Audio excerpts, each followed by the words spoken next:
Karpick with Gold and Black joins me now to discuss all of the changes happening with Purdue football. So we want to get right into this, Alan, here real quick. First of all, why now?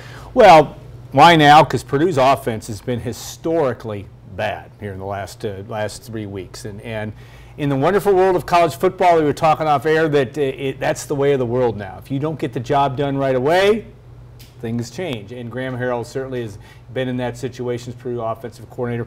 Ryan Walters and this team needs a spark, and they're hoping that this will do that. We shall see. But nobody takes firings lightly, I'm sure, but still, it's not surprising that this happened. And one point I want to make, too, is that Purdue hasn't replaced a coordinator in the middle of the season for 31 years. So this is quite a big change to be making.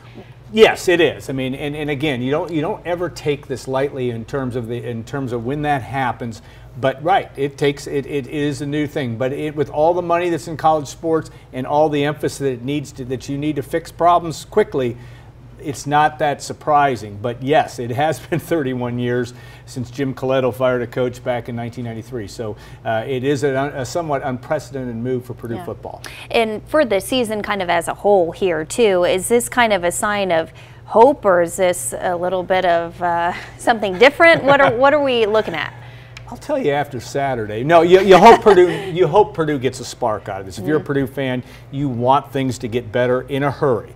And that's why these things happen. They needed to change the direction. Like I said, the offense has been really struggling the last 3 weeks, especially. And I think that's what they're hoping for, and that's what Ryan Walters is hoping for. Is get something moving, get some excitement going. The schedule is brutal for Purdue. 2 road games coming up, and then Oregon at home in 3 weeks.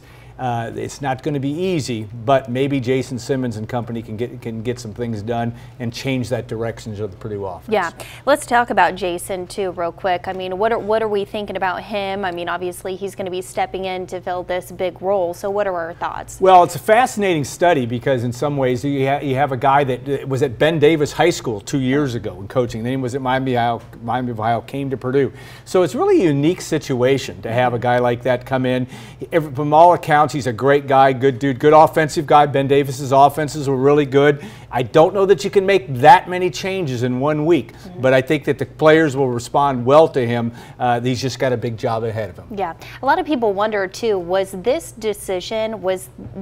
Ryan Walters' decision, or did this have anything to do with maybe Mike Bobinski? I mean, what are our thoughts? Well, Ryan Walters addressed that today in the press conference and said, I made this call. Who knows? That's a hard one to know. I do know that Ryan was pretty emphatic about that. It's his team. It's his job, but Mike Bobinski, I'm sure, and that staff, Tiffany Grimes and others, are really trying to help steer this ship to a little bit more successful football season. Yeah, we're definitely looking forward to what's ahead. So, Alan, thank you so much. There was a lot to get to, so thanks for being able to come in this evening just to talk about everything. All right, so thank you so much.